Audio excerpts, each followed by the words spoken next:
Praise the lord. మన ప్రభువైన యేసుక్రీస్తు వారి నామంలో ప్రతి ఒక్కరికి శుభాభివందనాలు తెలియచేసుకొంచున్నాను. దేవుని వాక్యము వెలుగు వలె మన జీవితాన్ని క్రమముగా నడిపిస్తుంది. మానవుడు ఎలాంటి క్రియలు చేయాలో తెలియచేసిన వాక్యము ఎలాంటి క్రియలు చేయకూడదో కూడా మనకి నేర్పిస్తుంది. పరిశుద్ధ గ్రంథంలో సమస్యలను సృష్టించి జీవితాలను పతనం చేసుకున్న కొందరు వ్యక్తులను గురించి ఈ వీడియోలో తెలుసుకుందాము.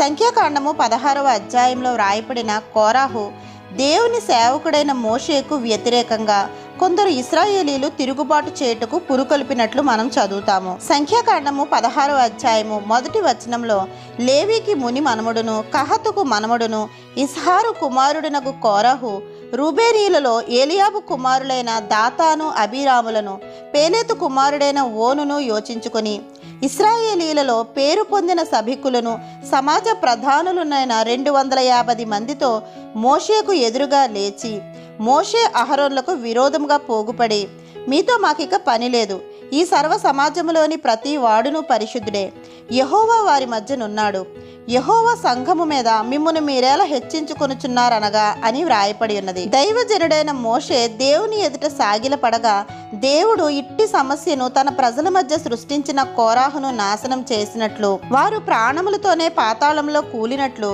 సంఖ్యాకాండము 16వ అధ్యాయము 31, 32, 33 వచనాల్లో మనం చదువుతాము. కోరాహుతో ఏకీభవించిన 250 మంది ప్రజలు కూడా చనిపోయారు. నీకు విరోధంగా రూపింపబడిన ఏ ఆయుధమును వర్ధిల్లదు అని దేవుడిచ్చిన వాగ్దానమును మోషే పట్ల నెరవేర్చినట్లు ఇక్కడ మనకి తెలియచున్నది. ఇంకొకరు బిలాము ప్రవక్త. సంఖ్యాకాండము 22, 23, 24 అధ్యాయాల్లో బీలాము ఇశ్రాయేలీలను శపించుటకు విఫల ప్రయత్నం చేసినట్లు మనం చదువుతాము. బీలామును ఇశ్రాయేలీలను శపించుటకు వెళ్ళవద్దని దేవుడు ఆజ్ఞ ఇచ్చిన సంగతి తెలిసినా ఇంకా దేవుడు తన మనసు మార్చుకుంటాడేమో, ఒకవేళ అలా కనుక జరిగితే తనకు బాలాకు ఇస్తానన్న సంపద దక్కుతుందన్న ఆశతో బీలాము చాలా ప్రయత్నాలు చేశాడు. బీలాము దేవుని స్వరం వినే ప్రవక్తే అయినప్పటికీ అతని హృదయంలో ఉన్న ఆశ అతని ప్రవర్తనను వక్రం చేసింది. ఫలితంగా దేవునికి కోపం తెప్పించింది. ఇలాంటి సమస్యను సృష్టించిన బీలాము అంతం అతి నీచమైనది. సంఖ్యాకాండము 31వ అధ్యాయము 7, 8 వచనాల్లో బీలాము మరణం గురించి వ్రాయపడి ఉన్నది. తరువాత వ్యక్తి యెహోషువ గ్రంథము 7వ అధ్యాయము 1వ వచనంలో ఆకాను దురాశ మరియు అవిధేయతతో ఇశ్రాయేలీలు హాయి వారితో యుద్ధంలో ఓడిపోవటకు కారణమయ్యాడు. దేవుడు శపితమైన సొమ్మును ముట్టవద్దని ఆజ్ఞ ఇచ్చిన ఆకానులో ఉన్న లోభము, ఆస్తి పట్ల మక్కువ తన జీవితాన్ని తన కుటుంబాన్ని కూడా పాడు చేసింది. ఆకాను మనుషులకు కనబడకుండా దొంగిలించింది దాచిపెట్టగలిగాడు, కానీ దేవునికి కనబడకుండా దాచలేకపోయాడు. మనలో ఉన్న పాప స్వభావం కూడా ఒక్కోసారి ఇతరులకు కనపడదు, కానీ దేవునికి సమస్తము తెలుసు అన్న విషయం మనం మర్చిపోకూడదు. ఒక మనిషి యొక్క పాపము ఖచ్చితంగా ఇతరులపై ప్రభావం చూపిస్తుంది. తిమోతికి రాసిన మొదటి పత్రిక 6వ అధ్యాయము 9, 10 వచనాల్లో ధనవంతులగుటకు అపేక్షించువారు శోధనలోను ఉరిలోను అవివేక యుక్తములను హానికరములనైన అనేక దురాశలలో పడుదురు, అట్టివి మనుషులను నష్టంలోను నాశనంలోను ముంచివేయును అని వ్రాయపడి ఉన్నది. ఎందుకు ధనం విషయంలో దేవుడు ఇంత ఖచ్చితంగా వ్రాయించాడు అంటే ధనాపేక్ష సమస్తమైన కీడులకు మూలము. కొందరు దాన్ని ఆశించి విశ్వాసం నుంచి తొలగిపోయి నానా బాధలతో తమ్మును తామే పొడుచుకున్నారని లేఖనం సెలవిస్తుంది. తరువాత వ్యక్తి 2వ సమూయేలు గ్రంథము 13వ అధ్యాయం నుంచి 18 అధ్యాయాల్లో అబ్షాలోము తన తండ్రి అయిన దావీదుకు వ్యతిరేకంగా తిరుగుబాటు చేసెను అని మనం చదువుతాము. అబ్షాలోము నుండి పారిపోతున్న సమయంలో దావీదు 3వ కీర్తన 63వ కీర్తన రాసి ఉండవచ్చని బైబిల్ పండితుల అభిప్రాయము. అబ్షాలోము విషయంలో అహితోపేలు విషయంలో దేవుడు దావీదుకు జయమిచ్చాడు. ఈ అబ్షాలోము యొక్క మరణము 2వ సమూయేలు గ్రంథము 18వ అధ్యాయము 14, 15 వచనాల్లో వ్రాయపడి ఉన్నది. తరువాత వ్యక్తి ఎజ్రా గ్రంథము 4వ అధ్యాయము 7 నుంచి 9 వచనాల్లో వ్రాయపడిన బిష్లాము మరియు రెహూము యెరూషలేములోని దేవుని మందిర పునర్నిర్మాణమును నిలుపు చేయ ఆజ్ఞాపించవలసిందిగా వీరు పారసీక దేశపు రాజైన అర్తహషస్తాకు ఉత్తరం రాశారు. వీరు సృష్టించిన సమస్య వలన దేవుని మందిరపు పని ఆగిపోయినట్లు ఎజ్రా గ్రంథము 4వ అధ్యాయము 24వ వచనంలో మనం చదువుతాము.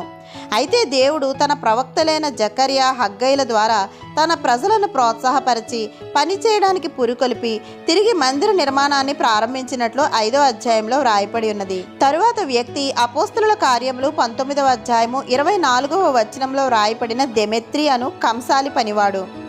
ఇతడు ఎఫెసులో పౌలుకు సమస్యలను సృష్టించాడు. ఎఫెసు వారు ఆర్తెమీ దేవిని మాతృదేవిగా భావించేవారు. ఎఫెసులో ఉన్న ఆమె విగ్రహము ఆకాశం నుంచి పడిందని వారు నమ్మేవారు. ఈ నగరానికి వచ్చే రాబడిలో చాలా భాగము ఆర్తెమీ దేవి పూజకి సంబంధించినదే. ఇక్కడ పౌలుకు సమస్య రావడానికి కారణము ఎఫెసు వారు చాలామంది క్రీస్తు వైపుకు తిరిగి విగ్రహ పూజను విసర్జించడం వలన ఎఫెసు ఆదాయం దెబ్బతినసాగింది. ఈ దెమెత్రి తన తోడివారిని పిలిచి పౌలుకు వ్యతిరేకంగా మాట్లాడి వారిని ప్రేరేపించినట్లు అపోస్తల కార్యము 19వ అధ్యాయము 25 నుంచి 27 వచనాల్లో వ్రాయపడి ఉన్నది. తర్వాత వ్యక్తి పేరు దియోత్రెఫే. యోహాను వ్రాసిన 3వ పత్రిక 1వ అధ్యాయము 9వ వచనంలో ఇతడు మనకి కనపడతాడు.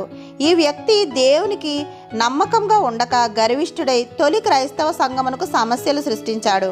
ఈ విధముగా సమస్యలు సృష్టించిన వ్యక్తులు ఎంతమంది ఉన్నా దేవుడు తన బిడ్డలను కాపాడుతూ తన రెక్కల చాటున భద్రపరుస్తూ తన సేవని విస్తరింపచేశాడు. మేలు చేయువాడు దేవుని సంబంధి, కీడు చేయువాడు దేవుణ్ణి చూచినవాడు కాదు అని ఖచ్చితంగా లేఖనం తెలుపుతుంది. ప్రియుడా, చెడు కార్యమును కాక మంచి కార్యమును అనుసరించి నడుచుకునమని లేఖనం మనకి తెలియచేస్తుంది. మన వలన, మన ప్రవర్తన వలన ఇతరులకు సమస్యలు కలగకుండా మన ప్రవర్తనను సరిచేసుకోవాల్సిన బాధ్యత మన మీదే ఉన్నది.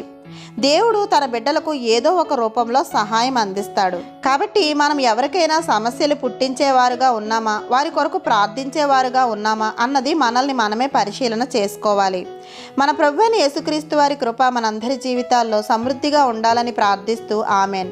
దేవుని మాటలు మీకు నచ్చితే లైక్ చేయండి, సబ్స్క్రైబ్ చేయండి. దేవుని మాటలను అనేకులకు షేర్ చేయండి. ఇంకా పరిశుద్ధ గ్రంథంలో అనేక అంశాలను, భక్తులు చేసిన ప్రార్థనలను మనం ధ్యానం చేసుకోవడానికి కావలసిన దేవుని కృప నడిపింపుల కొరకు మనందరము ప్రార్థిద్దాం. ఆమెన్.